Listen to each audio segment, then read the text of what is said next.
Todo lo relativo a las explosiones nucleares nace en secreto. Edward Teller, físico.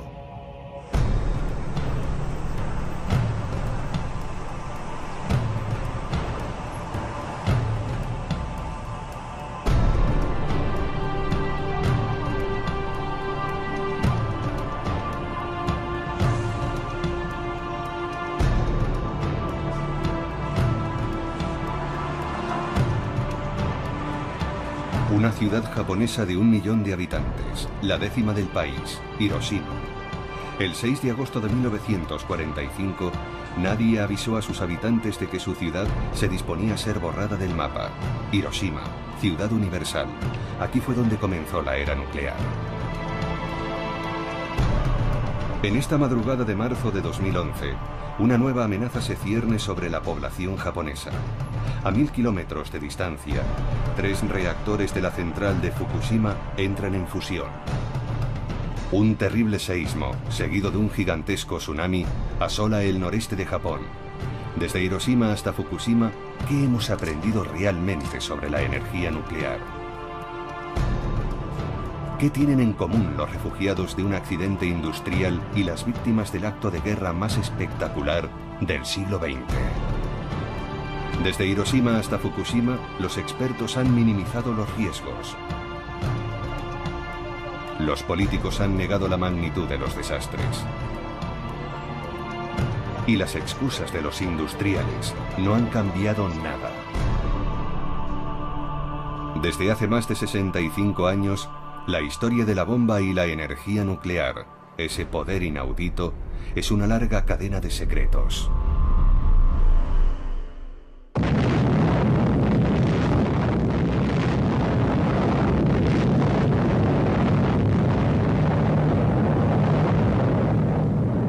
La cara oculta de Hiroshima. Primera parte.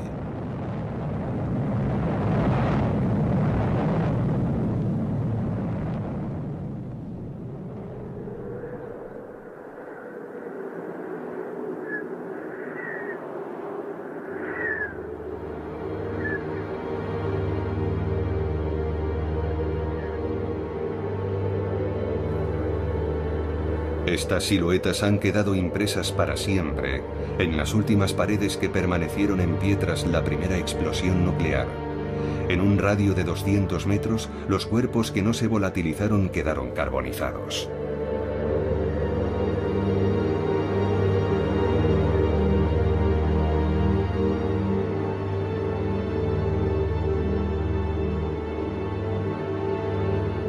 Solo sobrevivieron quienes se hallaban lejos del epicentro o protegidos por muros de hormigón.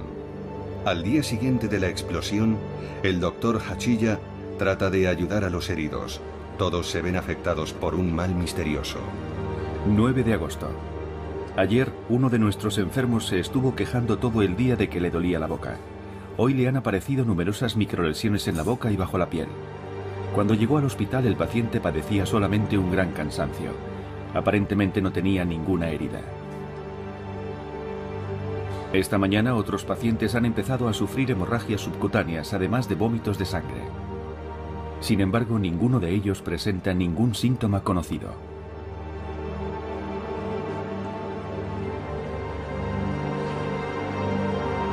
...18 de agosto. Hoy ha aparecido un nuevo síntoma. Muchos de los pacientes han empezado a perder el pelo. Tienen un color enfermizo.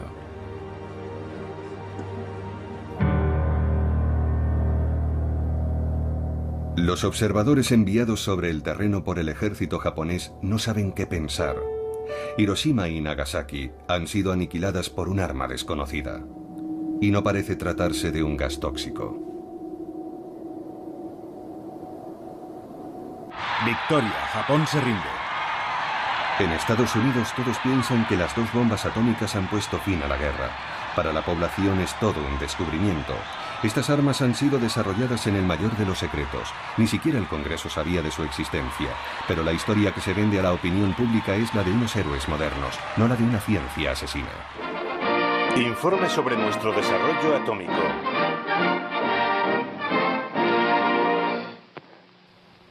El 16 de julio de 1945, en Álamo Gordo, empezaba la era atómica. 20 segundos. Los doctores James Bryan Conant y Vannevar Barbush se encontraban entre el público. 5 segundos. ¡Fuego!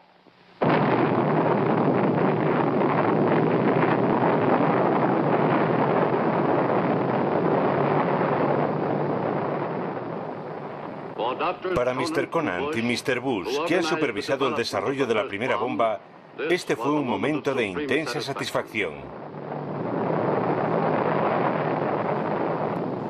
Esta película de propaganda narra la historia de la bomba, en la versión del ejército estadounidense. Es una ficción. Solo los personajes son reales. Hay un militar, Leslie Groves, el jefe del mayor proyecto de América durante la guerra, el Proyecto Manhattan.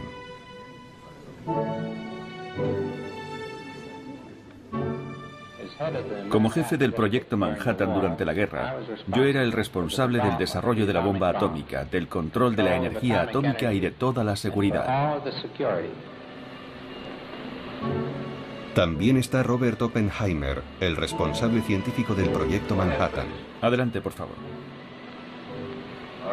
Control automático. Esta vez hay mucho en juego. Todo saldrá bien, Robert. Estoy seguro de que no nos vamos a arrepentir. Lo sabremos en 40 segundos. Corten. Su obsesión es saber si la bomba será eficaz. Y también está Bush, el político, el que hizo posible la bomba al impulsar la alianza entre militares, científicos e industriales, creando así lo que aún hoy se conoce como complejo industrial militar. De esta alianza nacerá la bomba atómica, un arma que va a cambiar el mundo.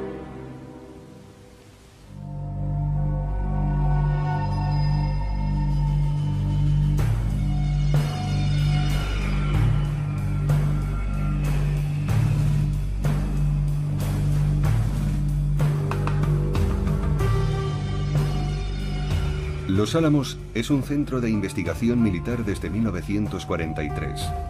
Por aquel entonces, el científico Oppenheimer convence al militar Groves de que es el lugar idóneo para construir un prototipo de bomba. En realidad, los investigadores disponen de medios casi ilimitados y van a dejar que la ciencia se desate y engendre un monstruo. Hiroshima había de ser destruida para demostrar que la bomba atómica era uno de los mayores éxitos científicos de todos los tiempos.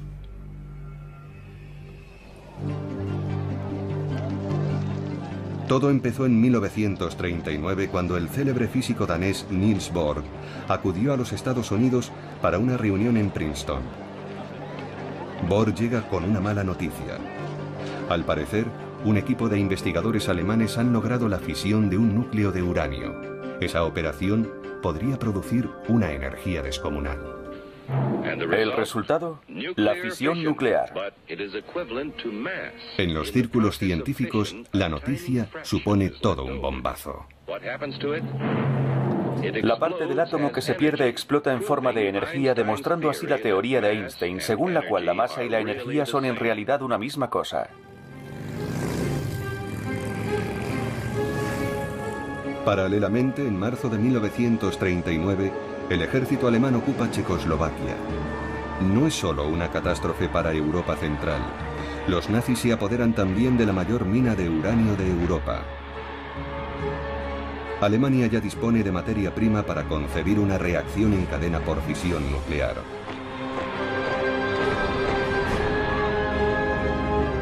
El 1 de septiembre de 1939, Polonia es invadida. Entonces estalla la guerra. Guerra. Entre aliados y nazis empieza la carrera científica y militar. Pero en Estados Unidos, la opinión pública es muy hostil a una intervención en el conflicto europeo. Es un dilema para el presidente Roosevelt, pues debe respetar a sus votantes, pero también preparar a su país para toda eventualidad. Esta nación seguirá siendo neutral, pero no puedo pedirle al pueblo americano que tenga pensamientos neutrales. Albert Einstein es el físico más célebre de todos los refugiados en Estados Unidos. Como todos los exiliados europeos, judíos y no judíos, sabe de lo que es capaz Hitler. Por tanto, es imposible mantenerse fuera de la carrera armamentística. Empujado por el investigador húngaro Szilard, decide escribirle al presidente de Estados Unidos. Gracias a la labor de Joliot en Francia y Fermi y Szilard en América, ya es posible concebir una reacción nuclear en cadena en una masa importante de uranio, generando así grandes cantidades de energía y elementos nuevos de tipo radiactivo.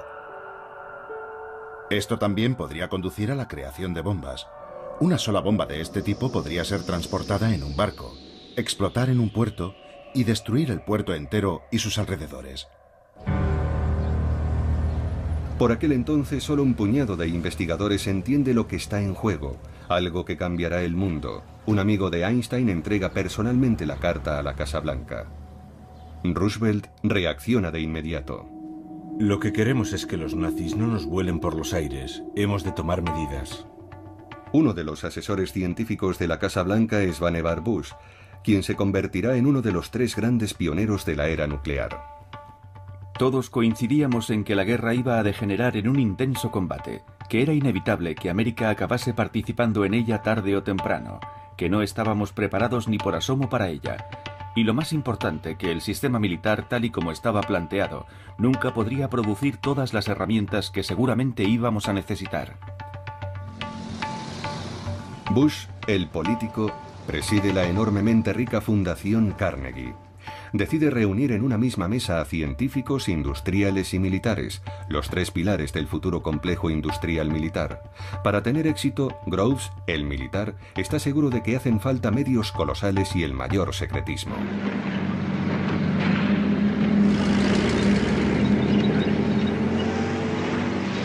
En Europa se precipitan los acontecimientos. Durante el verano de 1940, la ofensiva relámpago de la Wehrmacht noquea a Bélgica y Francia en 6 semanas. Gran Bretaña se encuentra sola frente a Hitler. Los alemanes desfilan por los Campos Elíseos.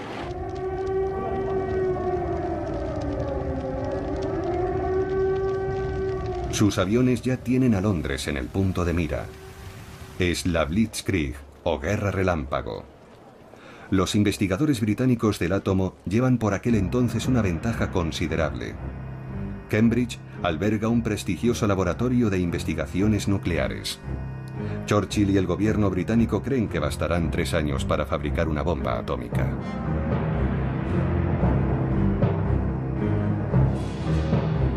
Pero es imprescindible que dichas investigaciones no caigan en manos de los nazis.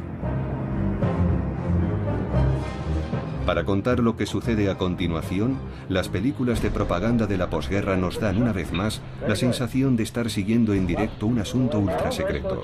Bush, el político, comparte con uno de sus colegas su preocupación por los ataques en Londres. Seguramente los alemanes estén trabajando en una bomba atómica. Como ya te conté, han conseguido mucha agua pesada de esa gran planta de Noruega. ¿Para qué la van a usar si no? ¿Qué le parecen los avances de los británicos?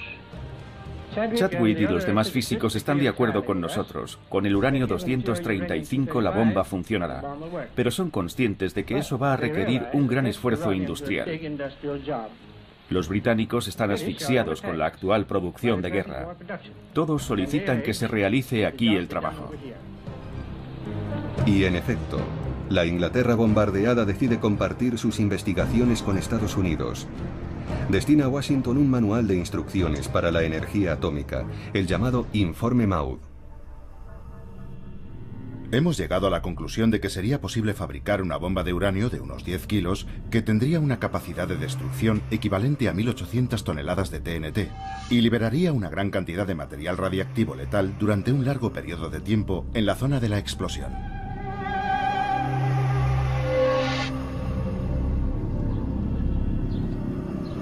Frente a ello, Roosevelt toma una decisión política. Aunque su país sigue siendo celosamente aislacionista, el presidente da luz verde a la fabricación del arma atómica. El programa nuclear americano será emprendido al más alto nivel de Estado, sin rendir cuentas al Congreso de Estados Unidos. La censura militar se abate sobre la física nuclear. Esta desaparece de las páginas de las publicaciones científicas. Se impone un silencio absoluto por motivos de seguridad. Pearl Harbor, 7 de diciembre de 1941. El ataque sorpresa de los aviones japoneses pone fin a las últimas reservas. La ofensiva japonesa precipita la entrada de Estados Unidos en el conflicto mundial. Por fin, Roosevelt puede incorporarse abiertamente al bando de los aliados en guerra contra las potencias del eje, Japón, Alemania e Italia. La guerra no tarda en incendiar el Pacífico y se extiende por los 5 continentes. La maquinaria militar americana había sido puesta en marcha para proporcionar armas a los británicos. Ahora funciona a pleno rendimiento para responder a sus propias necesidades. La sede del ejército americano, el Pentágono, acaba precisamente de ser terminada. El jefe del proyecto es un militar pragmático. Se llama Leslie Groves. En septiembre de 1942 se le confía otra misión ultrasensible: acelerar las investigaciones nucleares contra Alemania. El nombre en clave es Proyecto Manhattan. Además, están llegando los primeros resultados. Los investigadores han aislado un nuevo elemento, el plutonio, más pesado que el uranio y más eficaz para fabricar una bomba. A la vista de las películas de propaganda de la posguerra, todo ello parece engañosamente inofensivo. Aquí tiene, General Groves, es plutonio. Es la primera vez que lo veo. Pero si no le importa, la próxima vez me gustaría que pusiese algo debajo. Al fin y al cabo, hay más de 50 millones de dólares dentro de ese tubo. Corten. Estas investigaciones requieren un ejército de científicos, ingenieros y técnicos. Para coordinar a esos equipos, Groves ha escogido a un profesor de física teórica de la Universidad de Berkeley, en California. Un hombre que incluso ha simpatizado con el Partido Comunista, Robert Oppenheimer. Este es catapultado a la cabeza del proyecto de investigación más ambicioso que haya conocido la ciencia. Es un genio, un auténtico genio que lo sabe todo. Puede hablar sobre casi cualquier tema. Solo hay 2 o 3 cosas de las que no sabe nada. De deportes, por ejemplo. La otra prioridad de Groves es encontrar materia prima para la futura bomba.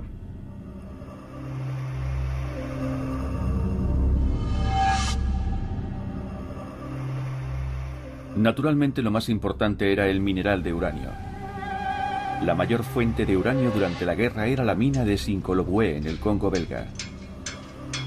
Y el hombre clave en ese campo era Edgar Sandié, el director de la Unión Minera del Alto Katanga.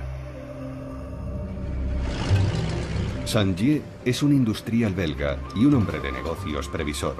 A partir de 1940 había ordenado que todas las reservas de uranio belgas fueran apartadas de los nazis y enviadas a Estados Unidos.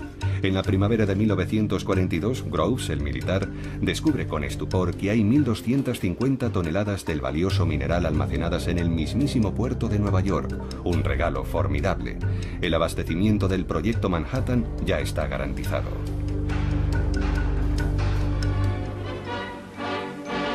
Paralelamente se produce un cambio esencial.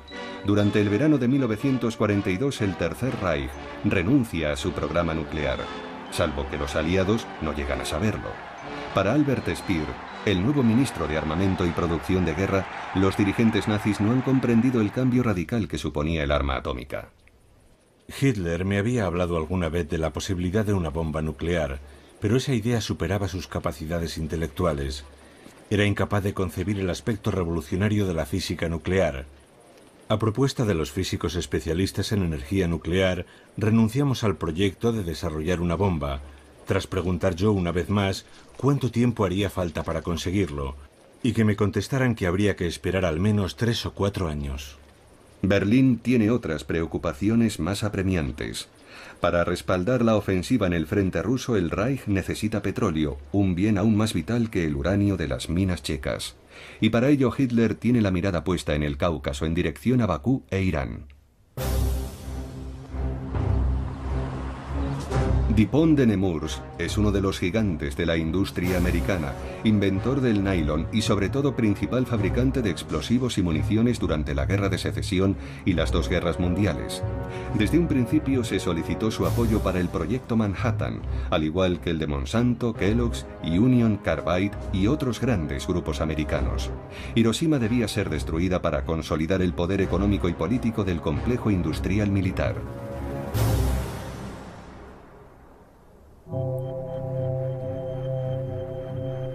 Dos meses después de que Alemania interrumpiera su proyecto nuclear, la pista de squash de la Universidad de Chicago se convierte en un gigantesco ensamblaje de grafito y óxido de uranio.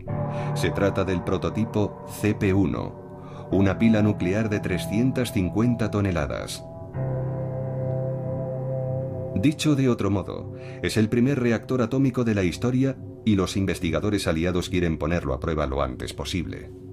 El experimento tiene lugar el 2 de diciembre de 1942. Al imponerse el secreto militar, ni la universidad, ni los estudiantes, ni la ciudad de Chicago están prevenidos. Ante un público de eruditos, el italiano Enrico Fermi, premio Nobel de Física, ordena el inicio de la reacción en cadena. Si se equivoca en sus cálculos, habrá una explosión nuclear en pleno centro de Chicago.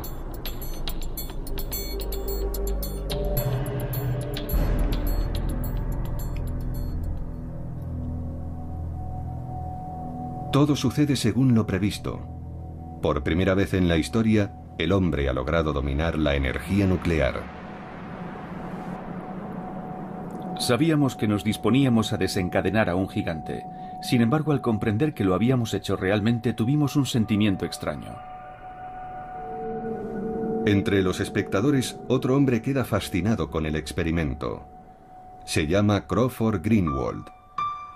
Es ingeniero químico en DuPont de Nemours. La concentración de neutrones en la estancia se elevó muy por encima de los límites autorizados, y las radiaciones gamma justo por encima de los límites tolerables por un ser humano en un espacio de 24 horas. El resultado global fue mucho mejor de lo que se esperaba, y para mí fue una experiencia muy emocionante. Greenwald, el industrial, asiste al experimento invitado por el general Groves. Para llevar el proyecto Manhattan a su fase industrial, Groves necesita un conglomerado acostumbrado a la confidencialidad y capaz de supervisar un equipo que manipulará cantidades importantes de uranio y plutonio, altamente radiactivos.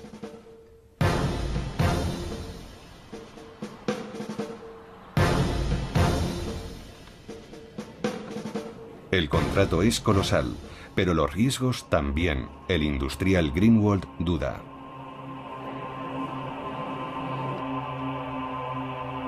Para que no parezca que se está lucrando con la guerra, DuPont terminará firmando un contrato a cambio de $1 simbólico al año.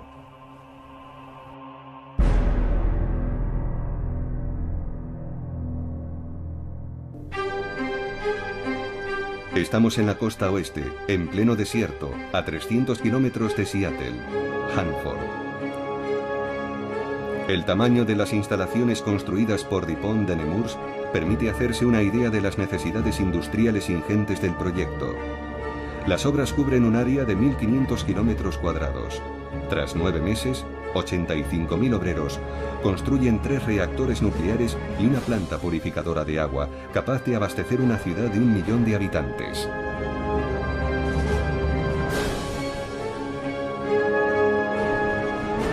Decenas de miles de empleados duermen en la instalación. Todos tienen un contrato que les obliga a guardar silencio.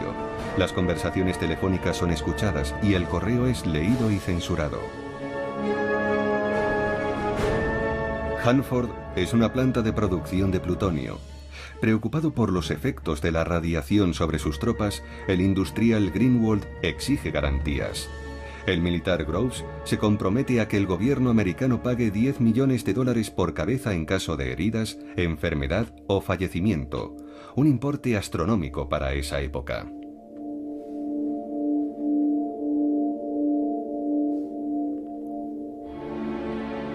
El proyecto Manhattan se reparte por toda la geografía americana. Esta otra unidad es gestionada por Monsanto y General Electric.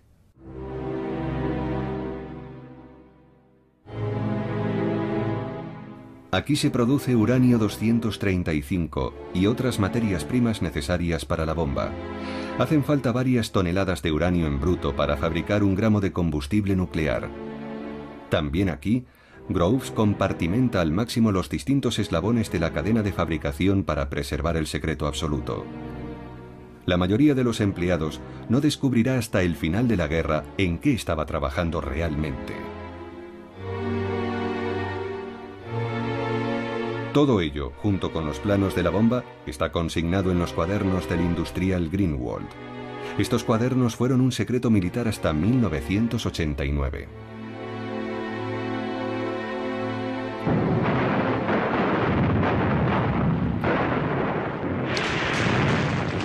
A principios de 1943 el viento de la guerra cambia de dirección.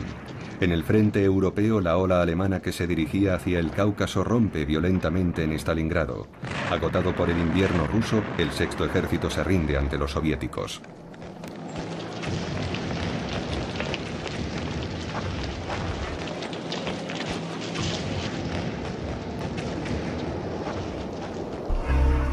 Verano de 1943. Los aliados se reúnen en Quebec. Churchill ha convocado el encuentro con un objetivo concreto: no ceder a Estados Unidos el monopolio del arma nuclear. Gran Bretaña, Estados Unidos y Canadá deciden asociarse en el marco del Proyecto Manhattan. Canadá posee unas importantes minas de uranio. Proporcionará 4.000 toneladas del mineral hasta 1946. 2 años después de que los ingleses pusieran a buen recaudo sus investigaciones al otro lado del Atlántico, una veintena de científicos británicos se incorpora a los laboratorios americanos. Los recién llegados se suman a los miles de investigadores, ingenieros y técnicos que ya están trabajando en el Proyecto Manhattan. Los Álamos es el tercer gran centro de investigación del Proyecto Manhattan.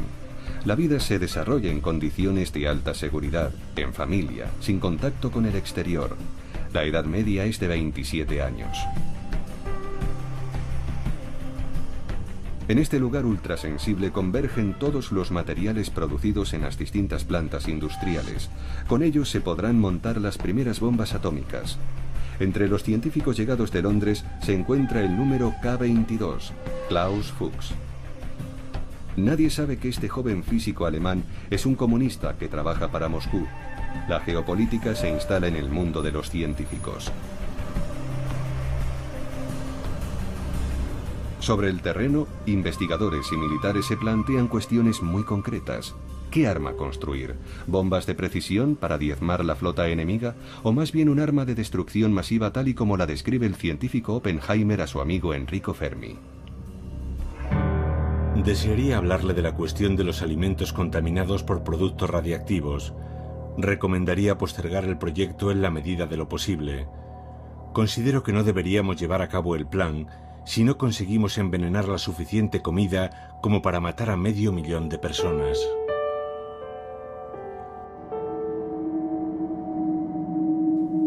Los investigadores de los Álamos se decantan por una bomba de efecto masivo, pero sobre todo quieren conocer mejor los efectos de la radiactividad. El 1 de agosto de 1944 tiene lugar un accidente en el edificio D de los Álamos. La víctima se llama Don Mastic, un joven químico de 23 años. En el transcurso de un experimento, una probeta se rompe y le salpica a la cara un preparado a base de plutonio.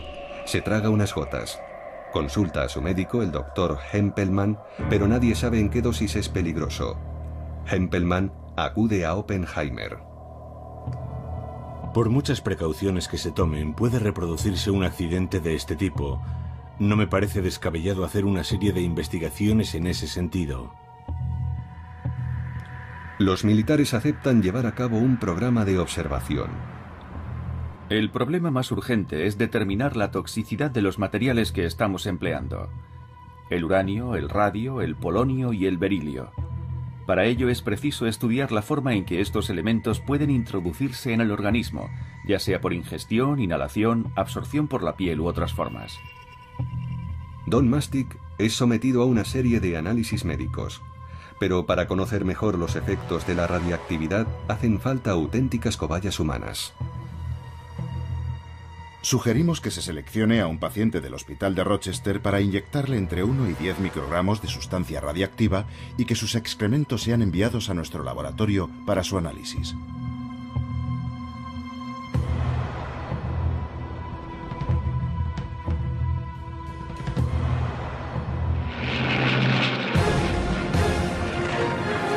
Lejos de los laboratorios americanos, en el verano de 1944, el Ejército Rojo irrumpe en Polonia.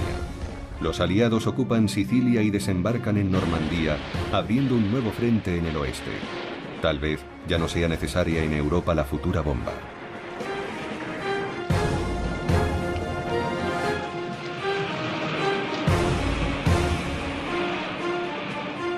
En el Pacífico, la Armada americana se aproxima más laboriosamente a Japón.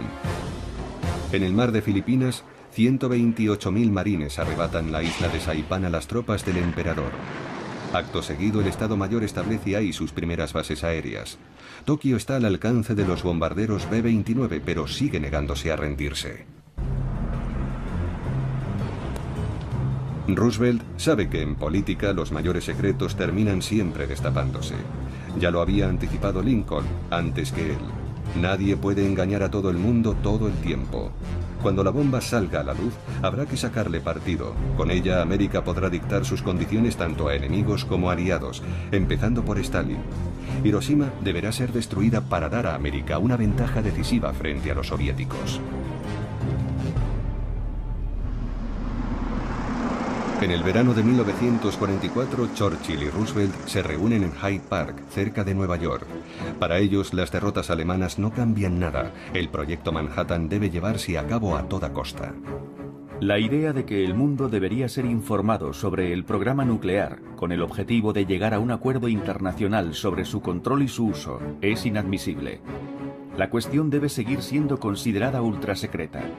Pero cuando por fin esté disponible la bomba, tal vez pueda usarse contra los japoneses, tras una madura reflexión, y avisarles de que habrá nuevos bombardeos, mientras no se rindan. Más de un año antes de los bombardeos de Hiroshima y Nagasaki, los políticos confirman el objetivo señalado por los militares. Será Japón. En el otoño de 1944, en plena debacle alemana, el general Groves envía una unidad especial al frente europeo. En Estrasburgo realiza un descubrimiento crucial oculto en el hospital de la ciudad, un laboratorio de física alemán. El científico de la tropa comienza inmediatamente a examinar los archivos. Según los documentos alemanes, el programa nuclear nazi ha sido interrumpido hace 2 años. Las tan temidas armas de destrucción masiva de Hitler no llegaron a existir nunca. Con ellas se evapora la amenaza que había justificado el proyecto Manhattan. En la conferencia de Yalta, Churchill y Roosevelt aún no pueden usar la baza de la bomba, y los informadores de Stalin aún no le han desvelado todos los secretos del proyecto Manhattan. Los aliados y los soviéticos empiezan a repartirse el mundo antes del inicio de la era nuclear. Stalin se muestra interesado por los territorios chinos ocupados por los japoneses. Se compromete a atacar al ejército japonés 90 días después de la caída de Berlín.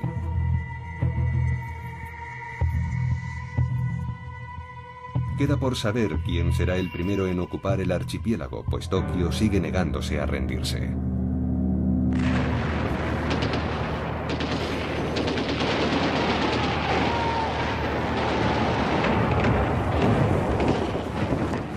En el Pacífico, la conquista de Iwo Jima es larga y difícil. Pero ahora los B-29 de las fuerzas aéreas estadounidenses tienen el terreno despejado para bombardear suelo japonés.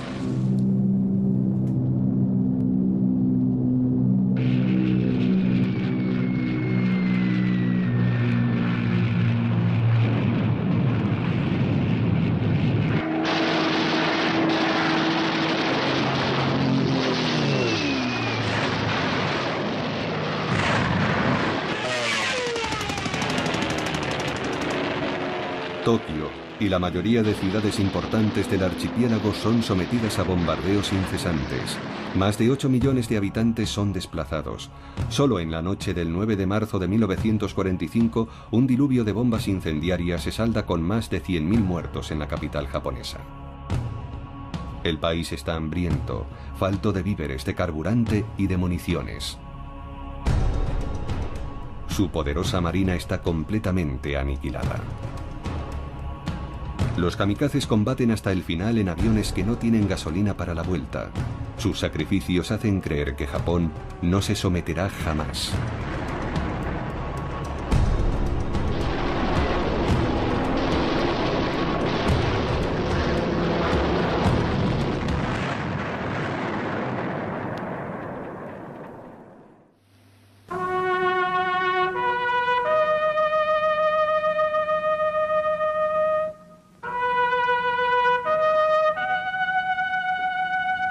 Roosevelt muere el 12 de abril de 1945. Su sucesor, un ex senador especializado en asuntos militares, Harry Truman, no está al corriente del proyecto Manhattan, a pesar de haber sido vicepresidente de Estados Unidos durante 6 meses. Su secretario de guerra le revela que Roosevelt le ha legado un secreto aplastante. Stimson me dijo que quería hablarme de la existencia de un enorme proyecto en desarrollo. Un proyecto relacionado con la elaboración de un nuevo explosivo con un poder destructivo casi inconcebible. Eso fue todo lo que pudo confiarme entonces, y su declaración me dejó perplejo. Pero Truman no tardará en comprender la ventaja estratégica inédita que le confiere la bomba atómica. El que será su ministro de Asuntos Exteriores, James Burns, un allegado a Roosevelt, está convencido de ello. Burns me dijo que el arma podría ser tan poderosa como para barrer potencialmente ciudades enteras y exterminar poblaciones a una escala sin precedentes. Y añadió que pensaba que la bomba podría darnos los medios para dictar las condiciones del fin de la guerra. El propio Burns escribe el discurso de investidura de Truman.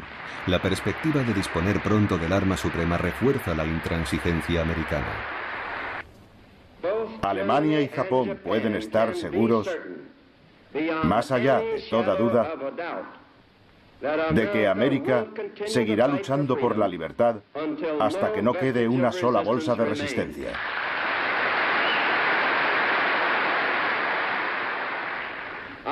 Nuestra exigencia era y sigue siendo la misma: la rendición sin condiciones. La rendición sin condiciones. En Washington, los diplomáticos americanos saben que dicha exigencia es inaceptable para los japoneses.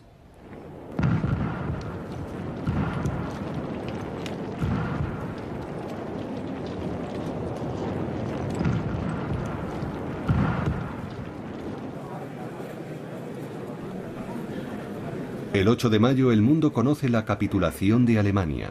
Berlín ha sido conquistada por el Ejército Rojo. Los soviéticos también han liberado Varsovia, Praga, Budapest y Sofía. Stalin no tiene intención de retirarse todavía. Siguiendo el acuerdo secreto de Yalta, Moscú se dispone ahora a entrar en guerra con Japón. Las tropas soviéticas empiezan a confluir en Manchuria, en el noreste de China.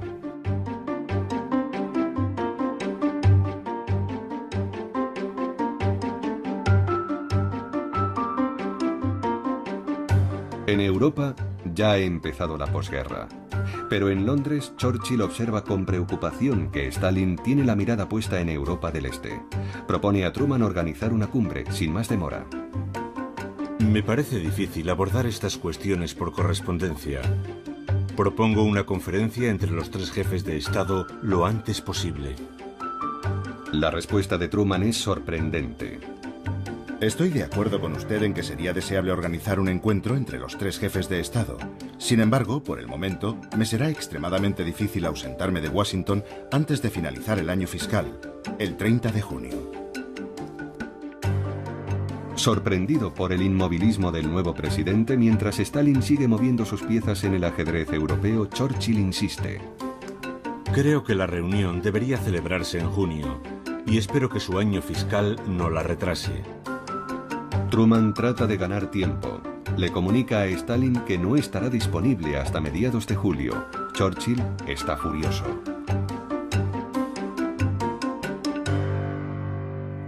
Considero que el 15 de julio, repito, julio, el mes después de junio, es demasiado tarde para abordar las urgentes cuestiones que reclaman toda nuestra atención. Yo había propuesto el 15 de junio, repito, junio, el mes antes de julio, pero si no es posible, ¿por qué no el 1, el 2 o el 3 de julio? Truman termina imponiendo su voluntad.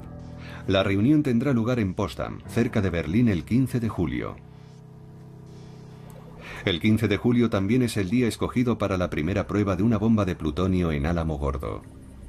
Truman desea conocer el resultado de la prueba antes de la cumbre de Potsdam.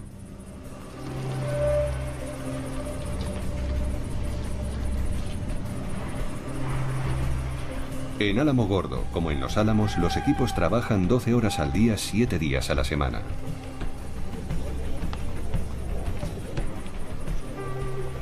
Así lo cuenta Oppenheimer. No creo que hayamos trabajado nunca a un ritmo tan acelerado como durante el periodo entre la capitulación alemana y la utilización efectiva de la bomba.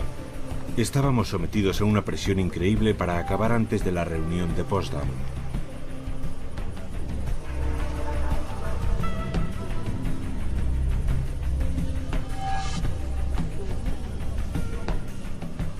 Washington ya no se plantea si hay que usar o no la bomba atómica contra Japón, sino cuándo y, sobre todo, cómo.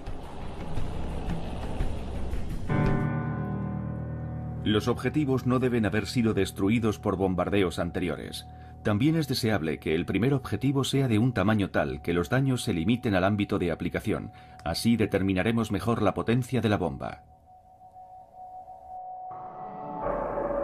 Hasta la fecha, 3 ciudades relativamente intactas han sido designadas como objetivos: Niigata, Kokura e Hiroshima. La prueba debe ser eficaz desde el primer bombardeo. Para las fuerzas aéreas estadounidenses, Hiroshima presenta muchas ventajas. Es un buen objetivo, y su tamaño es tal que una buena parte de la ciudad puede quedar dañada. Las colinas circundantes podrían producir un efecto de reverberación que aumentaría considerablemente los daños. Queda por saber si hay que advertir a los japoneses. Algunos científicos en Chicago son partidarios de ello. Consideramos imprudente el uso de la bomba nuclear contra Japón sin anunciárselo previamente. Si Estados Unidos es el primer país en usar este nuevo medio de destrucción, perderá el apoyo de la opinión pública en todo el mundo. Leo Szilard, el físico exiliado amigo de Einstein, acude específicamente a Washington para defender la causa de los civiles. El secretario de Estado americano Burns le da a entender que ya nada puede detener la máquina. Me dijo que habíamos gastado ya $2.000 millones para desarrollar la bomba. ¿Cómo iba a destinar el Congreso más fondos a la investigación sobre la energía nuclear si no se mostraban los resultados obtenidos con el dinero ya gastado? El Congreso empieza a hacerse preguntas sobre la ingente cantidad de gastos no justificados del Ejército de Tierra. Después de 3 años de secreto absoluto, la bomba debe salir a la luz. Mientras no haya sido usada contra un objetivo real, su potencia seguirá siendo invisible, incomprensible. No podemos proponer ninguna demostración técnica capaz de poner fin a la guerra. La única alternativa que vemos es el uso militar directo. Los responsables políticos y científicos son unánimes. Hay que utilizar la bomba. Se está configurando un nuevo mundo. El 1 de junio de 1945 el secretario de Guerra lo declara ante los industriales y los científicos. Las implicaciones del proyecto Manhattan van mucho más allá de la actual guerra. Hay que mantener intactas las plantas industriales existentes, formar reservas importantes de materiales de uso militar, industrial y técnico, y por fin abrir el camino al desarrollo industrial. América ya está preparando el futuro. La bomba atómica desempeñará un papel central en él, y la perspectiva de una industria nuclear a gran escala empieza a perfilarse.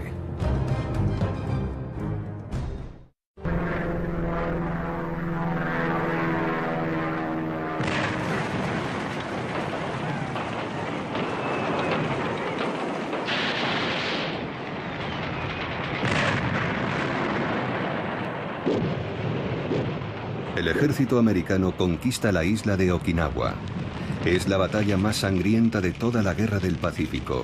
Mueren 12.000 soldados americanos y más de 100.000 soldados japoneses, y al menos el mismo número de civiles.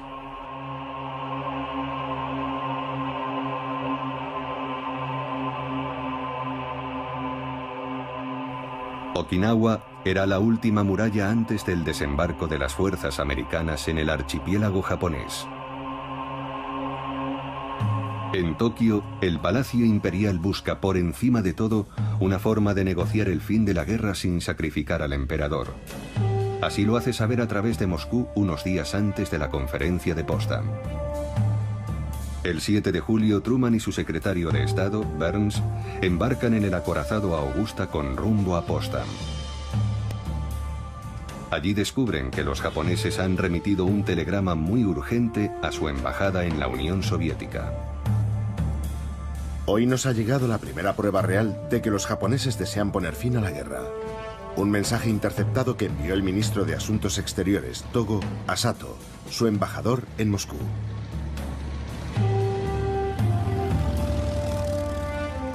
Le pide que se reúna con Molotov y le comunique que el emperador ansía poner fin a la guerra. Asimismo, Togo asegura que el término capitulación sin condiciones propuesto por los aliados es el único obstáculo para el cese de las hostilidades y que de mantenerse es inevitable que los japoneses sigan combatiendo.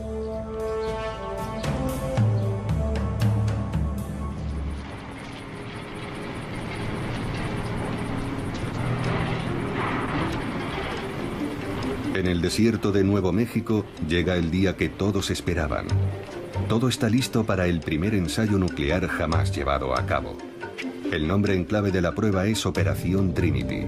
El general Groves rememora los últimos preparativos. El ensayo había sido programado para las 4 de la madrugada del 16 de julio.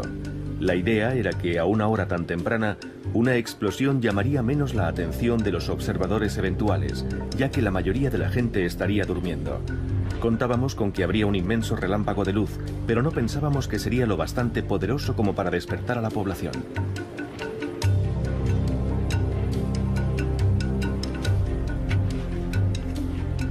Lo llaman el Gadget, una bomba de implosión cargada con 6 kilos de plutonio. 150.000 personas han trabajado en la creación de este monstruo de metal, cuyo corazón es apenas más grande que una pelota de tenis.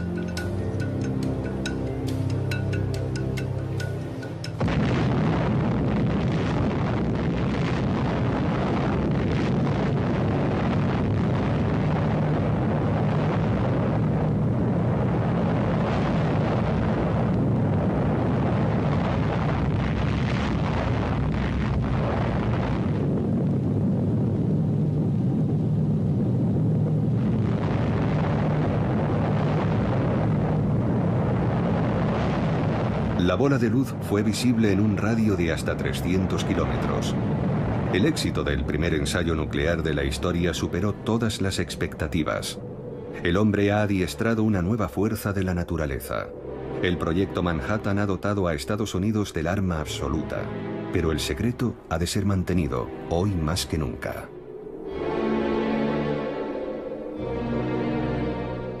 Groves, el militar, difunde un comunicado redactado con antelación. Ha explotado un polvorín situado en los confines de Álamo Gordo. Almacenaba una cantidad importante de potentes explosivos y material pirotécnico. El accidente no ha causado víctimas y los daños materiales, aparte del propio polvorín, son de escasa consideración. El comunicado oficial de Groves no tiene nada que ver con la realidad, pero es preciso frenar cuanto antes las preguntas de la ciudadanía.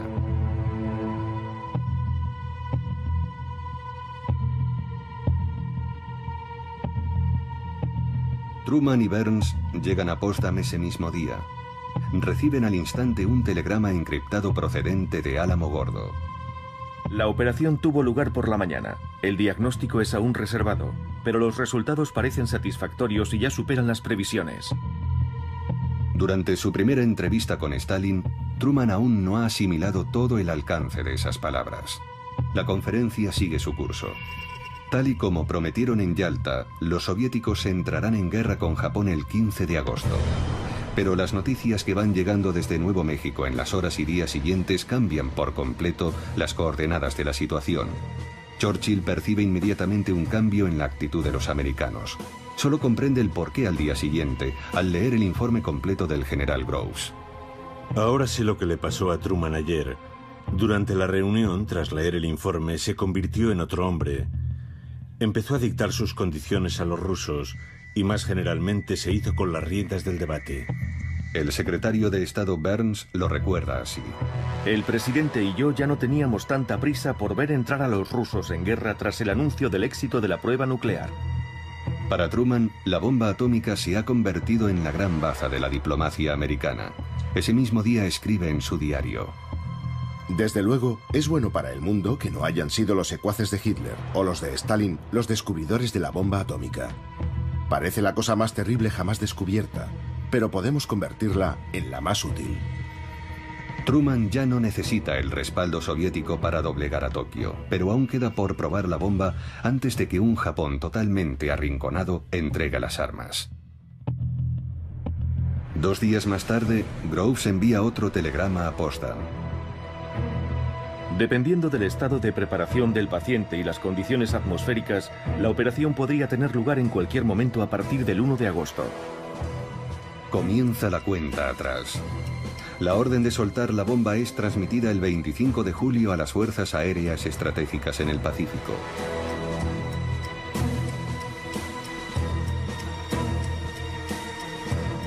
Truman, Churchill y Chiang Kai-shek firman la declaración final de los aliados. La Unión Soviética de Stalin ni siquiera ha sido invitada a participar en la redacción del texto. Llamamos al gobierno japonés a aceptar sin más dilación la capitulación sin condiciones de sus fuerzas armadas, evidenciando así su buena fe. La otra alternativa para Japón será una destrucción instantánea y total. Furioso, Stalin comprende que ha sido traicionado. Sabe a través de su espía en Los Álamos que la bomba atómica está lista. Acelera el despliegue de sus tropas en Extremo Oriente, en un intento por ser el primero en ocupar Japón. En Potsdam acaba de escribirse el primer capítulo de la Guerra Fría.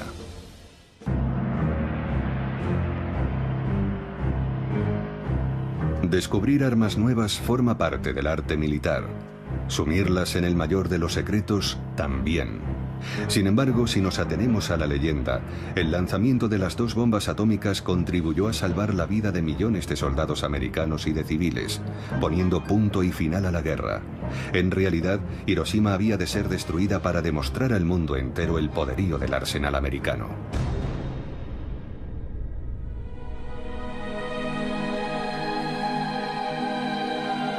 El aeropuerto militar americano de Tinian. El entrenamiento de las tripulaciones encargadas de soltar la bomba ha empezado hace 1 mes y medio. Little Boy, la bomba destinada a Hiroshima, pesa más de 4 toneladas. Es una bomba de uranio. Salió de Los Álamos en piezas sueltas y ha sido ensamblada aquí en Tinian, en medio del Océano Pacífico.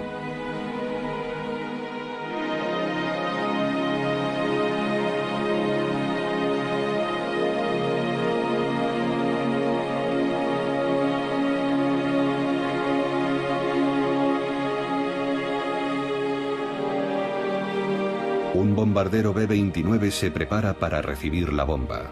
Es bautizado como Enola Gay, en homenaje a la madre del piloto. 6 de agosto de 1945. Para una mayor precisión, el lanzamiento de la bomba ha de efectuarse por contacto visual, no por radar. 3 aviones de reconocimiento despegan rumbo al archipiélago para estudiar las condiciones climáticas de los 3 objetivos potenciales. En Kokura el cielo está nublado, Niigata queda demasiado lejos dado el peso de la bomba. En Hiroshima el cielo está despejado. Esta ciudad será pues el objetivo designado. Little Boy es soltada a más de 9.000 metros de altura. Explota unos 40 segundos más tarde, a 600 metros por encima de Hiroshima.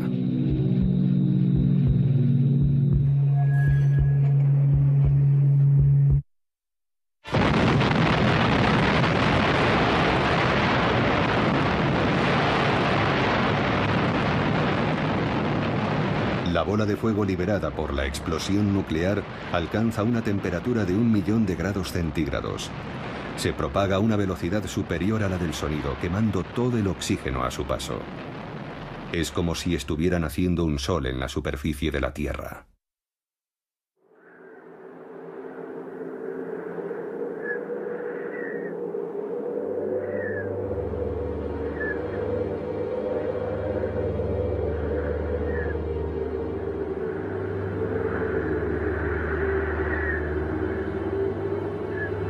...6 de agosto.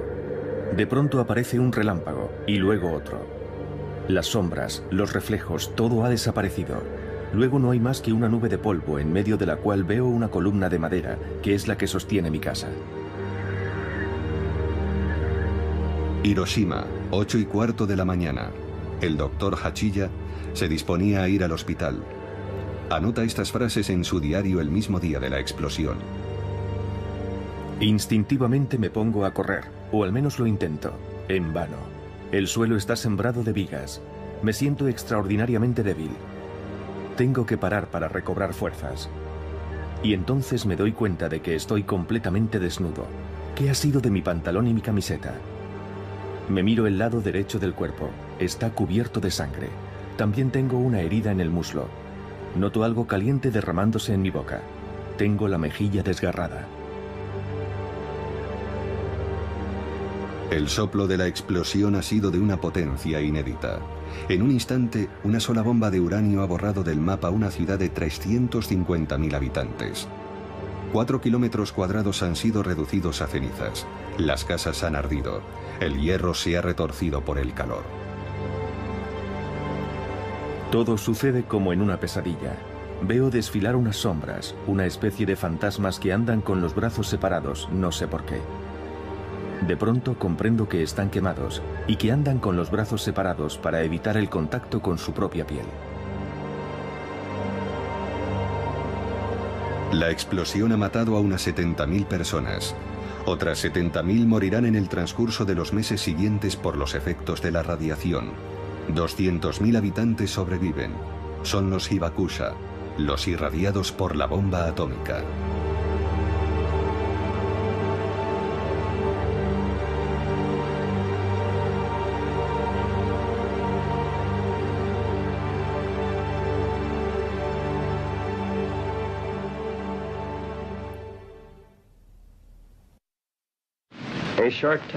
Un avión americano acaba de lanzar una bomba sobre la ciudad de Hiroshima, destruyendo su utilidad para el enemigo. La potencia de esta bomba es superior a la de 20.000 toneladas de TNT. Es una bomba atómica. Es la dominación del poder elemental del universo. A los 2 días de la explosión de la bomba en Hiroshima, los soviéticos declaran la guerra a Japón.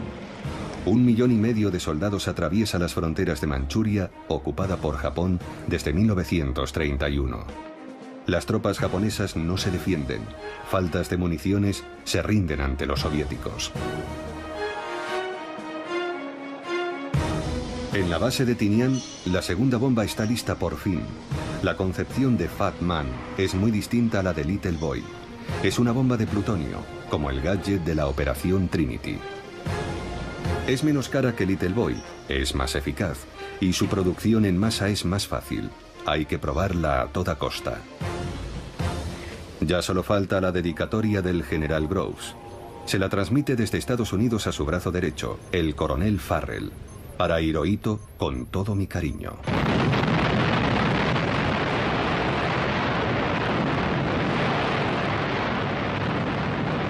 ...9 de agosto. Pasadas las 11 de la mañana, a bordo de un B-29, un cámara filma el champiñón atómico encima de Nagasaki. El avión también transporta a un grupo de científicos que han acudido a observar la explosión. De regreso a la base, la tripulación bautizará al bombardero como Necessary Evil. Para la historia, la bomba nuclear ha pasado a convertirse en un mal necesario.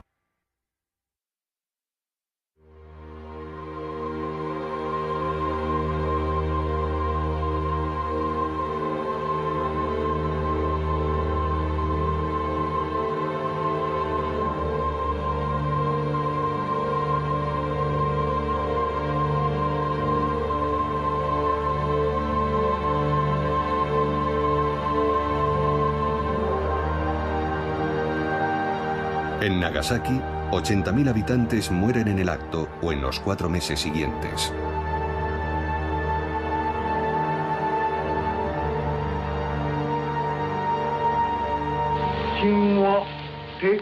Hemos dado orden al gobierno del imperio de comunicar a América, Inglaterra, China y la Unión Soviética que aceptamos su declaración conjunta. El 15 de agosto de 1945, el pueblo japonés oye por primera vez la voz de su emperador. Este les comunica la capitulación de su país. El Palacio Imperial no solo se ha rendido ante la bomba. A su modo de ver, Tokio se enfrenta a un peligro aún mayor. El ejército rojo está avanzando hacia el norte del archipiélago. Para evitar que Japón quede bajo la influencia soviética, Washington deja una esperanza de supervivencia al régimen imperial. El texto de la capitulación no dice nada del destino de Hirohito. El texto es firmado el 2 de septiembre a bordo del acorazado Missouri. Las tropas de ocupación del general MacArthur desembarcan en Japón menos de un mes después de los bombardeos nucleares.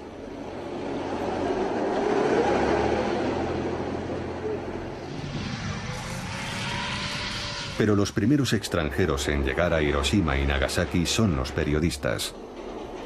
El australiano Peter Barchett queda horrorizado ante los síntomas que presentan los supervivientes.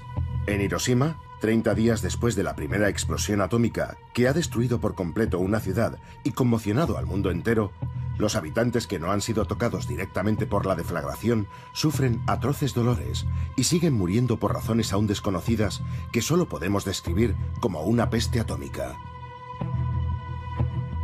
El ejército se apresura a contraatacar. El brazo derecho de Groves en Japón, el coronel Farrell, convoca al periodista y manda publicar un rotundo desmentido. En Hiroshima, los que debían morir ya han muerto. A principios de septiembre ya nadie está padeciendo los efectos de la radiactividad.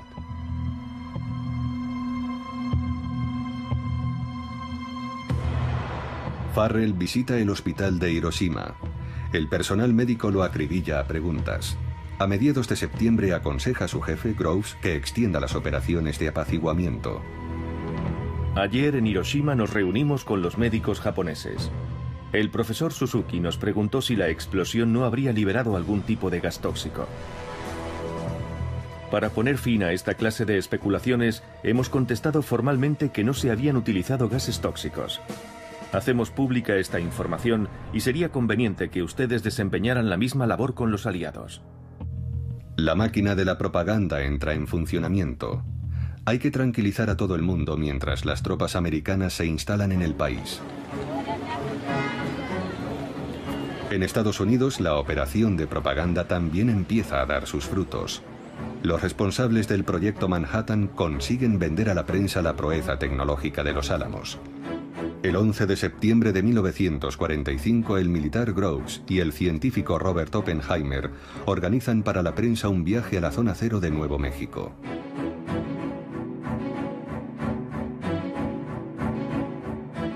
La zona sigue siendo radiactiva, pero Oppenheimer trata de transmitir un mensaje de calma.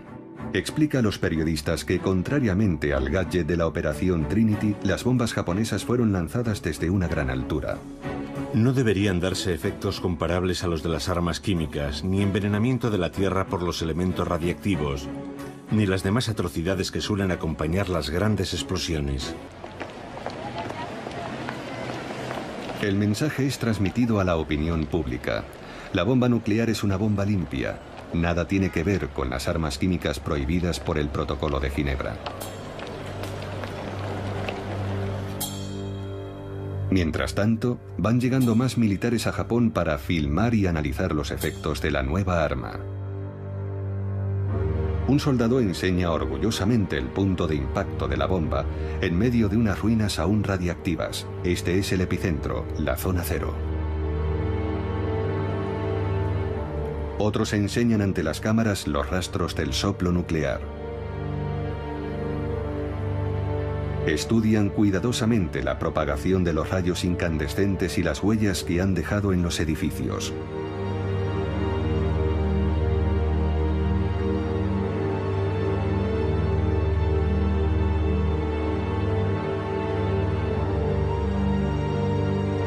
Ante la prensa, las fuerzas de ocupación niegan rotundamente la persistencia de la radiactividad.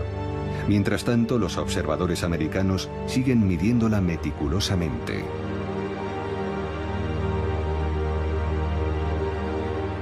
Un soldado estadounidense recuerda su estupefacción durante una misión de patrulla en Nagasaki. No sabía qué estaba haciendo allí. No había ni un alma. Había perecido todo rastro de vida. No había pájaros, ni animales, ni grillos, nada de nada. Es difícil describir un silencio tan absoluto como este. Al cabo de un año, hay 9.000 americanos y japoneses trabajando a tiempo completo en el Departamento de Censura Civil. La censura de las tropas de ocupación resulta ser tremendamente eficaz.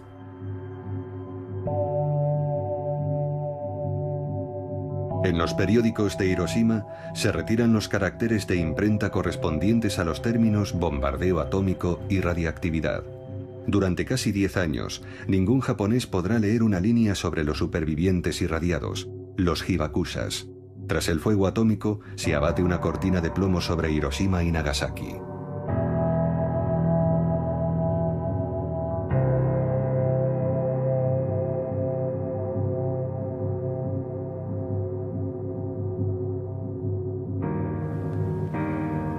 Todos los documentos censurados durante esos años están conservados aquí, en la Universidad de Maryland, cerca de Washington. Decenas de miles de libros, periódicos y carteles. Frente a los oficiales americanos que protestan contra el peso de esta censura, el general MacArthur se mostrará siempre inflexible. Esta propaganda falaz y perniciosa tiene por objetivo dar la impresión de que se ha instaurado una censura arbitraria y cínica.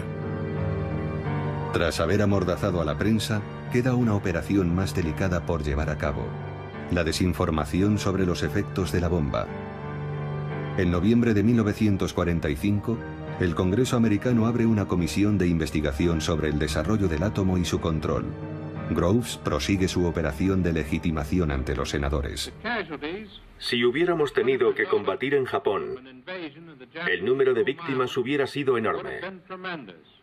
Churchill lo estimaba en más de 1 millón de muertos. La bomba atómica hizo imposible que los japoneses siguieran en guerra, pese a su decisión de combatir hasta el final. Si hubieran seguido, se habrían llevado con ellos a decenas de miles de americanos. Groves juega con las cifras. ¿La bomba ha salvado a algunas decenas de miles o 1 millón de vidas americanas?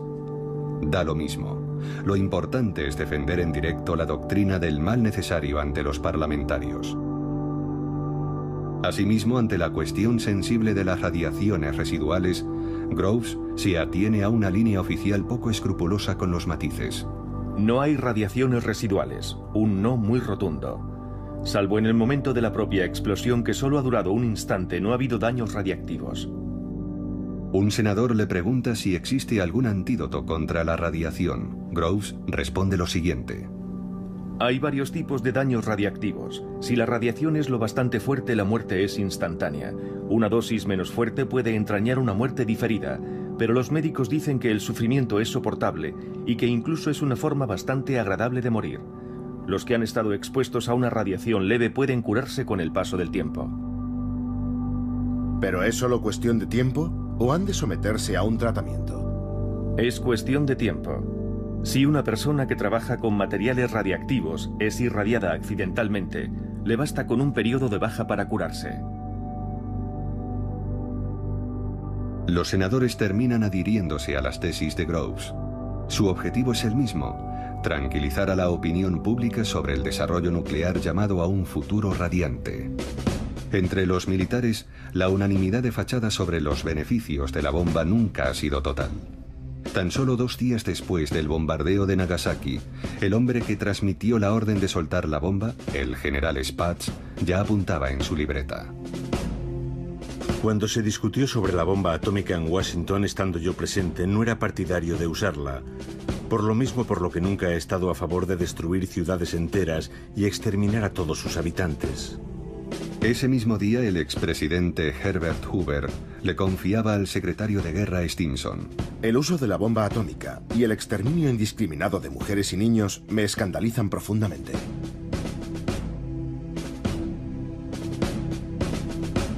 Stimson es el único responsable político que ha permanecido en su cargo durante todo el proceso del Proyecto Manhattan. En el verano de 1946, se le pide que firme un artículo para frenar la polémica en torno a la bomba. El texto es publicado en la revista Harper's Magazine. Asegura de una vez por todas que el arma atómica fue el último recurso para poner fin a la guerra y salvar más de 1 millón de vidas americanas.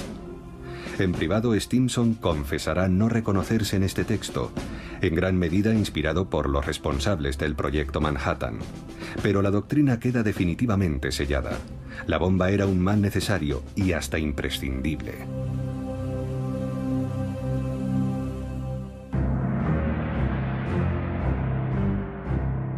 En Nueva York, un congreso reúne a científicos, industriales y militares en torno a la cuestión del futuro del átomo. A finales de 1945, los hombres que concibieron la bomba en la sombra se congratulan en público y ya empiezan a preparar el futuro. Vamos a hablar del futuro, no del pasado. Doctor Conant, han hablado todos mucho de las razones del éxito del Proyecto Manhattan. Pero ahora están sentados a la misma mesa que un grupo de hombres que no salen en las portadas de los periódicos y no se dejan ver en las galas ni nada por el estilo. Son los empresarios. Representan a compañías como Carbide, DuPont, Kellogg's, Monsanto y Tennessee Eastman. Estos hombres han realizado el trabajo industrial que ha convertido el Proyecto Manhattan en algo tangible y factible, más allá de un mero proyecto. Pienso que todos ustedes deberían recordarlo.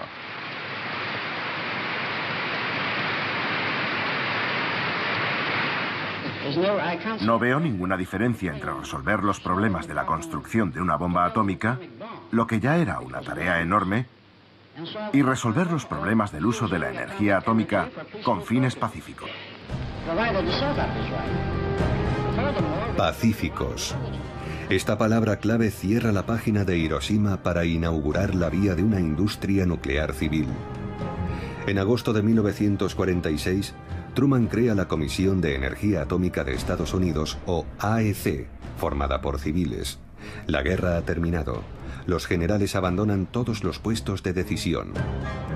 En enero de 1947, la AEC toma el mando de las plantas industriales militares de Hanford y Oak Ridge.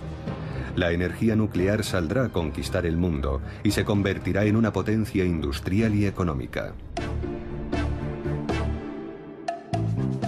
El juramento hipocrático obliga a salvar vidas humanas, no a usarlas a modo de cobayas. Sin embargo, eso fue lo que ocurrió en Hiroshima y Nagasaki. El Proyecto Manhattan ya ha dado lugar a experimentos con seres humanos, pero el uso de la bomba atómica permitirá llevarlos a cabo a una escala mucho mayor. Este experimento a tamaño natural, estudiado durante décadas, ha permitido a América prepararse para los peligros de la era nuclear.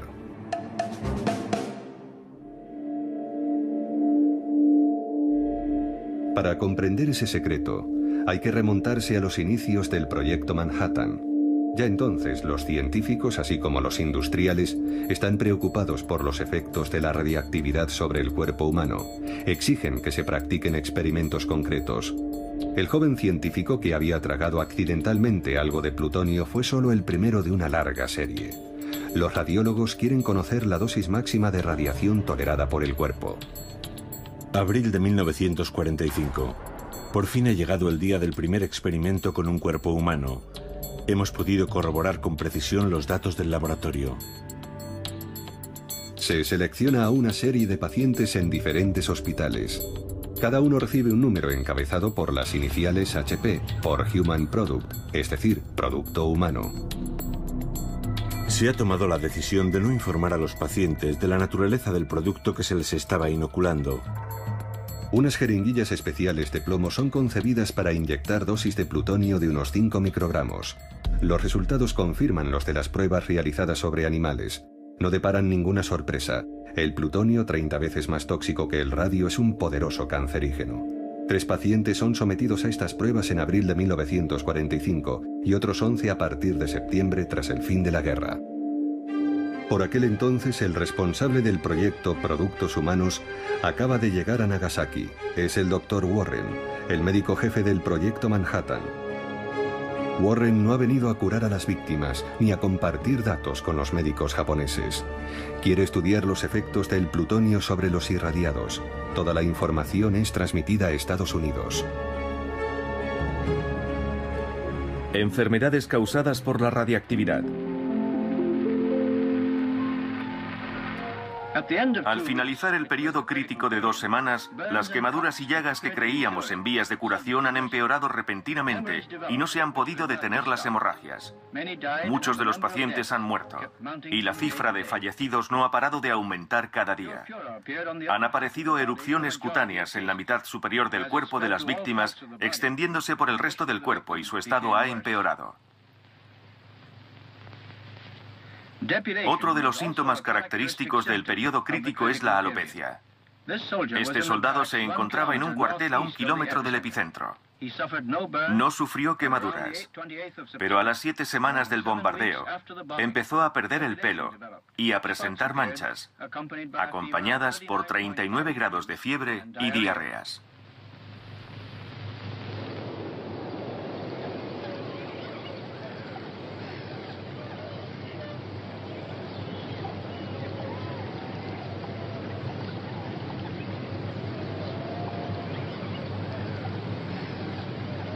Los asistentes de Warren recopilan informes médicos, toman muestras y filman la evolución de los síntomas.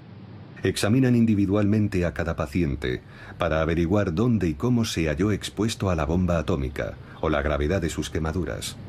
Todos esos datos son cuidadosamente consignados y clasificados como secretos de defensa. Un médico japonés, el Dr. Hida, lo recuerda así. El director del hospital nos comunicó una orden del Ministerio de Sanidad que debíamos observar todos, tanto los pacientes como los empleados. Los daños provocados por los bombardeos de Hiroshima y Nagasaki son un secreto militar americano. Nadie debe comunicar lo que ha visto, oído o sabe sobre la realidad de estos daños, ni oralmente, ni por escrito, ni en dibujo, ni en foto. Los que desobedezcan serán castigados.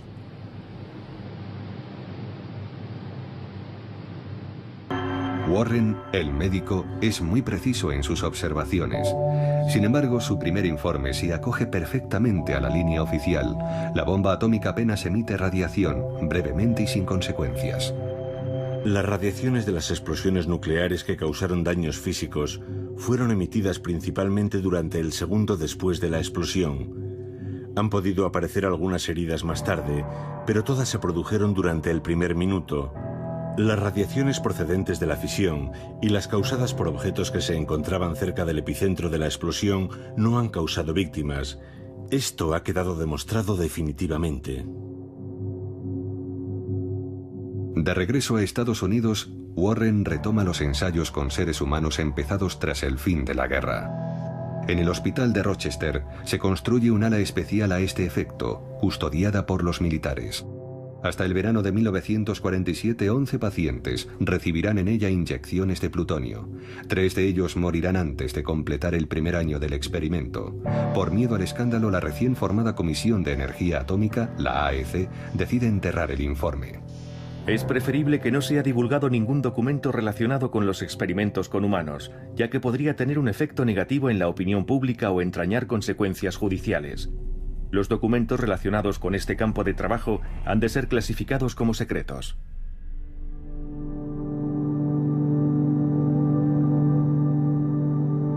En Estados Unidos se habla de la ética médica, mientras en Hiroshima y Nagasaki comienza una gran investigación sobre las radiaciones. El nuevo secretario de la Armada, James Forrestal, presiona a Truman para que explote los datos científicos recabados en Hiroshima y Nagasaki. Los resultados provisionales de la investigación arrojan que unos 14.000 japoneses han sido irradiados por la explosión nuclear. El análisis de estas personas y de los demás habitantes es una oportunidad única y muy importante para los aliados para emprender investigaciones médicas y biológicas sobre los efectos de la radiactividad. Dichas investigaciones no pueden ser interrumpidas ahora, sino que han de llevarse a cabo a largo plazo. Una oportunidad única. Poco después, Truman promueve la fundación de una comisión de víctimas de la bomba atómica, la ABCC, que se instala en Hiroshima y Nagasaki. Con la colaboración del Ministerio de Sanidad japonés, la ABCC retoma el trabajo del Dr. Warren a gran escala, estudiar el efecto a largo plazo de la radiación sobre las víctimas de la bomba. Una vez más, los supervivientes se ven obligados a cooperar en las investigaciones médicas, sin recibir ningún tratamiento. Una vez más, los datos recabados son clasificados, recopilados, archivados y enviados a Estados Unidos. América se prepara así para enfrentarse a los nuevos peligros de la era nuclear. Los bancos de datos médicos de la ABCC fueron secreto de defensa hasta 1975. En 1973, un informe confidencial de la ABCC explicaba la vital importancia de esta labor para futuras generaciones. Desde el punto de vista de la protección contra la radiación, es importante y útil conocer las consecuencias a largo plazo de las bombas atómicas. Las observaciones sobre el cáncer, el envejecimiento acelerado, las alteraciones citogenéticas y las mutaciones en los descendientes deben proseguirse al menos durante toda la vida de los supervivientes. Estos conocimientos pueden aplicarse a las futuras políticas sanitarias de las naciones donde el progreso genere indirectamente catástrofes radiactivas. Progreso. Ya ha sido pronunciada la palabra. Será el leitmotiv del boom de la posguerra y de la Guerra Fría. El progreso a toda costa sin consultar a los pueblos. Y el paroxismo del progreso es la energía nuclear.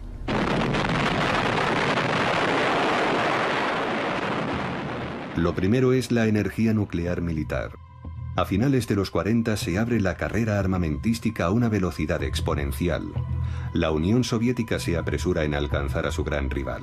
Luego seguirán Francia, China y otros que participarán en la carrera en secreto.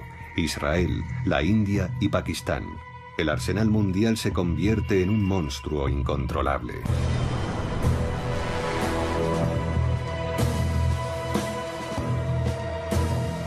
También simbolizan el progreso las nuevas centrales, que abastecen a numerosos países con una energía milagrosa, inagotable e inocua. Con la ayuda de su antiguo enemigo, Estados Unidos, Japón se convierte en el tercer productor mundial de energía. Pero Fukushima vuelve a sumir brutalmente al país en la pesadilla atómica. En Hiroshima, la antigua ABCC es hoy todo un referente internacional sobre las normas de protección contra la radiactividad.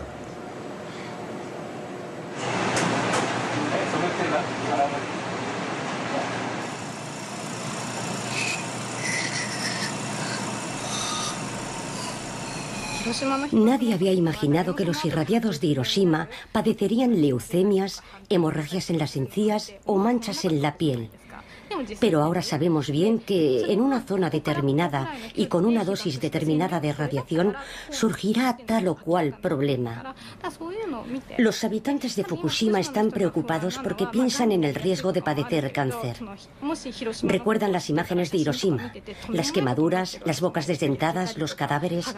Supongo que están muy angustiados porque se imaginan que les puede ocurrir lo mismo. Cada 2 años, desde hace 35, el señor Nakanishi se somete a una serie de análisis médicos en la antigua ABCC, convertida en el centro de investigación sobre los efectos de la radiación. Mi madre me dijo que estaba a unos 3,5 kilómetros del epicentro en el momento de la explosión. Yo tenía 3 años. Me contó que estaba fuera y fui irradiado. Al poco tiempo perdí todo el pelo. Cuando estaba en la escuela primaria, muchos compañeros de clase murieron de leucemia. Eso me hizo pensar que también podía sucederme a mí. Pero lo que más me impactó fue cuando tenía 20 años y un amigo de mi edad murió. Eso me asustó mucho. Se puede morir por la bomba atómica más de 20 años después.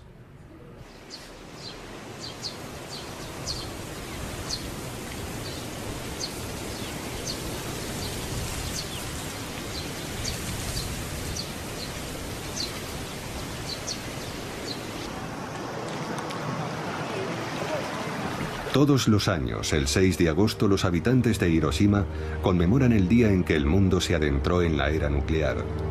Japón fue el único país víctima de la bomba atómica.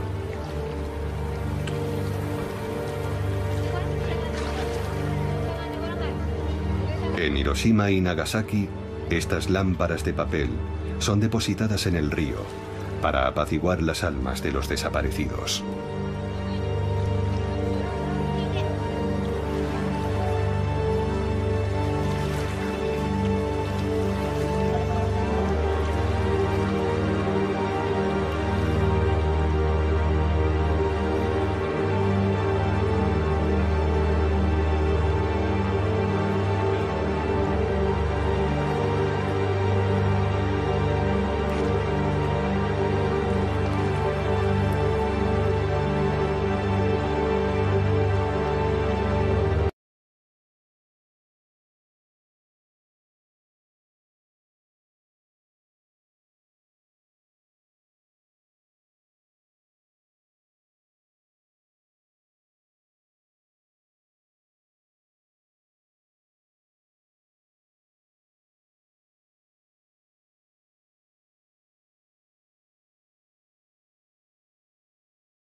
heridos. Todos se ven afectados por un mal misterioso. 9 de agosto. Ayer, uno de nuestros enfermos se estuvo quejando todo el día de que le dolía la boca. Hoy le han aparecido numerosas microlesiones en la boca y bajo la piel. Cuando llegó al hospital, el paciente padecía solamente un gran cansancio. Aparentemente no tenía ninguna herida. Esta mañana otros pacientes han empezado a sufrir hemorragias subcutáneas, además de vómitos de sangre. Sin embargo, ninguno de ellos presenta ningún síntoma conocido.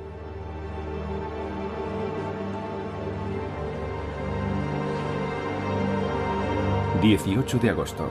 Hoy ha aparecido un nuevo síntoma. Muchos de los pacientes han empezado a perder el pelo. Tienen un color enfermizo.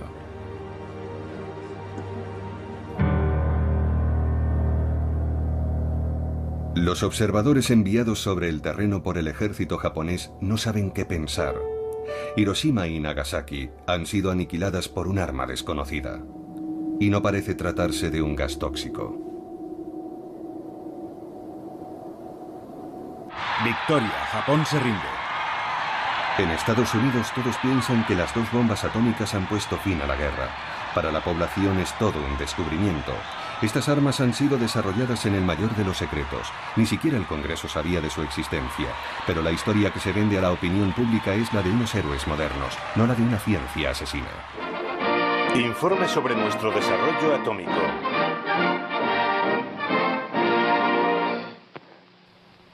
El 16 de julio de 1945 en Alamogordo empezaba la era atómica. 20 segundos. Los doctores James Bryan Conant y Vannevar Bush se encontraban entre el público. 5 segundos. ¡Fuego!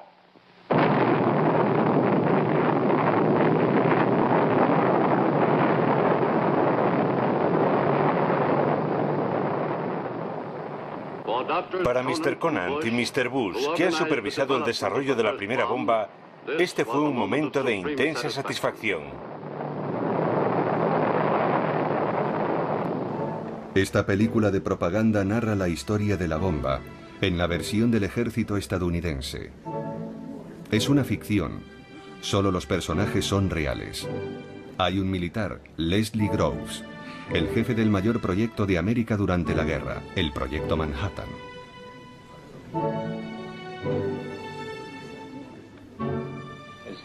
Como jefe del Proyecto Manhattan durante la guerra, yo era el responsable del desarrollo de la bomba atómica, del control de la energía atómica y de toda la seguridad. También está Robert Oppenheimer, el responsable científico del Proyecto Manhattan. Adelante, por favor. Control automático. Esta vez. Esta nación seguirá siendo neutral. Pero no puedo pedirle al pueblo americano que tenga pensamientos neutrales. Albert Einstein es el físico más célebre de todos los refugiados en Estados Unidos. Como todos los exiliados europeos, judíos y no judíos, sabe de lo que es capaz Hitler. Por tanto, es imposible mantenerse fuera de la carrera armamentística. Empujado por el investigador húngaro Szilard, decide escribirle al presidente de Estados Unidos. Gracias a la labor de Joliot en Francia y Fermi y Szilard en América, ya es posible concebir una reacción nuclear en cadena en una masa importante de uranio, generando así grandes cantidades de energía y elementos nuevos de tipo radiactivo. Esto también podría conducir a la creación de bombas. Una sola bomba de este tipo podría ser transportada en un barco, explotar en un puerto y destruir el puerto entero y sus alrededores. Por aquel entonces solo un puñado de investigadores entiende lo que está en juego, algo que cambiará el mundo. Un amigo de Einstein entrega personalmente la carta a la Casa Blanca. Roosevelt reacciona de inmediato. Lo que queremos es que los nazis no nos vuelen por los aires. Hemos de tomar medidas. Uno de los asesores científicos de la Casa Blanca es Vannevar Bush, quien se convertirá en uno de los 3 grandes pioneros de la era nuclear. Todos coincidíamos en que la guerra iba a degenerar en un intenso combate, que era inevitable que América acabase participando en ella tarde o temprano, que no estábamos preparados ni por asomo para ella, Y lo más importante, que el sistema militar, tal y como estaba planteado, nunca podría producir todas las herramientas que seguramente íbamos a necesitar. Bush, el político, preside la enormemente rica Fundación Carnegie. Decide reunir en una misma mesa a científicos, industriales y militares, los tres pilares del futuro complejo industrial militar. Para tener éxito, Groves, el militar, está seguro de que hacen falta medios colosales y el mayor secretismo.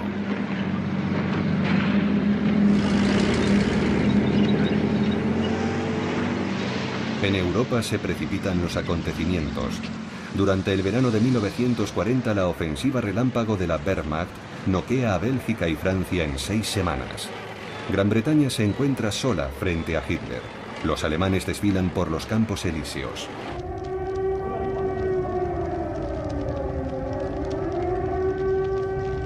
Sus aviones ya tienen a Londres en el punto de mira. Es la Blitzkrieg, o Guerra Relámpago. Los investigadores británicos del átomo llevan por aquel entonces una ventaja considerable. Cambridge alberga un prestigioso laboratorio de investigaciones nucleares. Churchill y el gobierno británico creen que bastarán 3 años para fabricar una bomba atómica.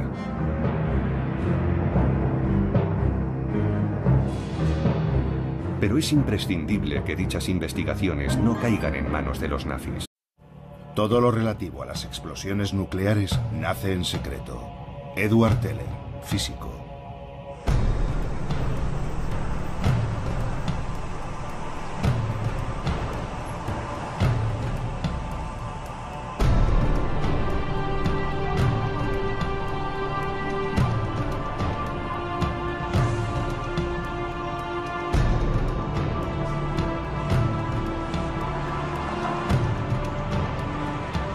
Una ciudad japonesa de 1 millón de habitantes, la 10ª del país, Hiroshima. El 6 de agosto de 1945, nadie avisó a sus habitantes de que su ciudad se disponía a ser borrada del mapa. Hiroshima, ciudad universal. Aquí fue donde comenzó la era nuclear. En esta madrugada de marzo de 2011, una nueva amenaza se cierne sobre la población japonesa. A 1000 kilómetros de distancia, 3 reactores de la central de Fukushima entran en fusión. Un terrible seísmo, seguido de un gigantesco tsunami, asola el noreste de Japón. Desde Hiroshima hasta Fukushima, ¿qué hemos aprendido realmente sobre la energía nuclear? ¿Qué tienen en común los refugiados de un accidente industrial y las víctimas del acto de guerra más espectacular del siglo XX? Desde Hiroshima hasta Fukushima, los expertos han minimizado los riesgos. Los políticos han negado la magnitud de los desastres. Y las excusas de los industriales no han cambiado nada. Desde hace más de 65 años, la historia de la bomba y la energía nuclear, ese poder inaudito, es una larga cadena de secretos.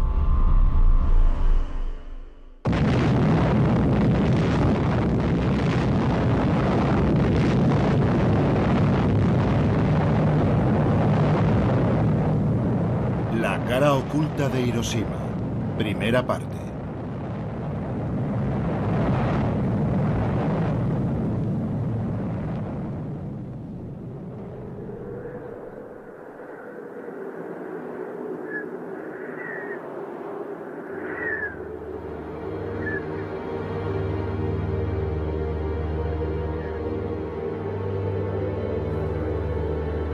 Estas siluetas han quedado impresas para siempre en las últimas paredes que permanecieron en pie tras la primera explosión nuclear. En un radio de 200 metros, los cuerpos que no se volatilizaron quedaron carbonizados.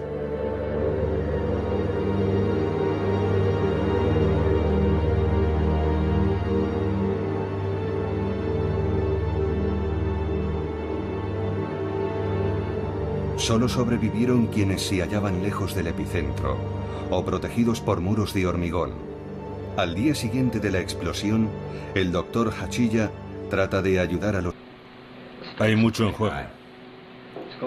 Todo saldrá bien, Robert. Estoy seguro de que no nos vamos a arrepentir. Lo sabremos en 40 segundos. Corten. Su obsesión es saber si la bomba será eficaz. Y también está Bush, el político, el que hizo posible la bomba al impulsar la alianza entre militares, científicos e industriales, creando así lo que aún hoy se conoce como complejo industrial militar. De esta alianza nacerá la bomba atómica, un arma que va a cambiar el mundo.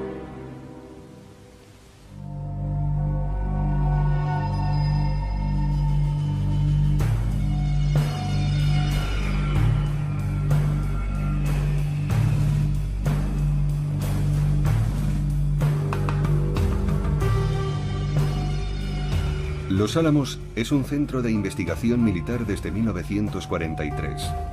Por aquel entonces, el científico Oppenheimer convence al militar Groves de que es el lugar idóneo para construir un prototipo de bomba. En realidad, los investigadores disponen de medios casi ilimitados y van a dejar que la ciencia se desate y engendre un monstruo.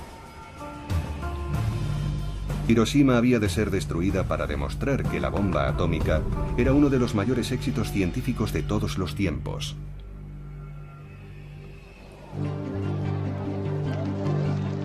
Todo empezó en 1939 cuando el célebre físico danés Niels Bohr acudió a los Estados Unidos para una reunión en Princeton. Bohr llega con una mala noticia. Al parecer, un equipo de investigadores alemanes han logrado la fisión de un núcleo de uranio. Esa operación podría producir una energía descomunal. ¿El resultado? La fisión nuclear. En los círculos científicos, la noticia supone todo un bombazo.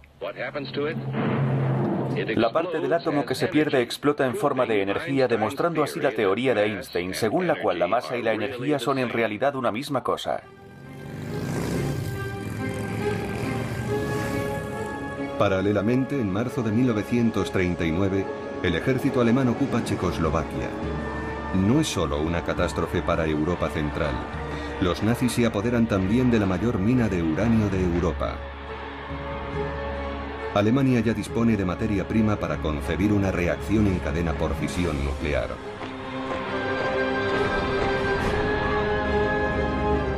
...1 de septiembre de 1939, Polonia es invadida. Entonces estalla la guerra. Guerra.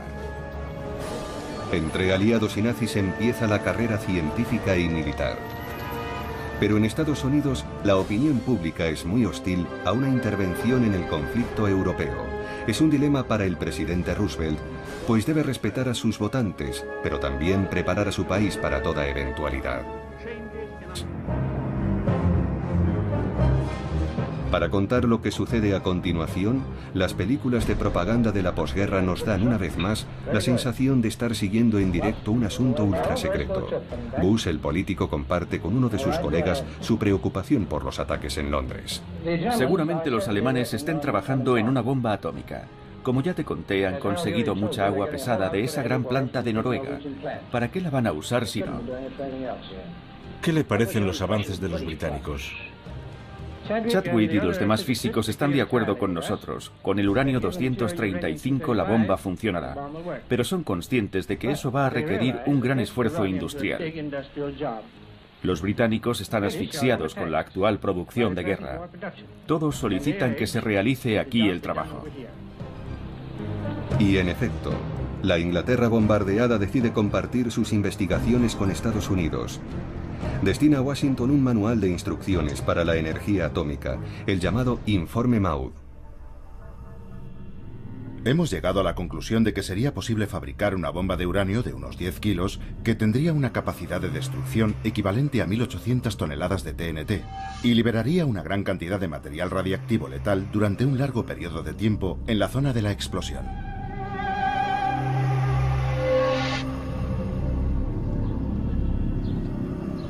Frente a ello, Roosevelt toma una decisión política. Aunque su país sigue siendo celosamente aislacionista, el presidente da luz verde a la fabricación del arma atómica.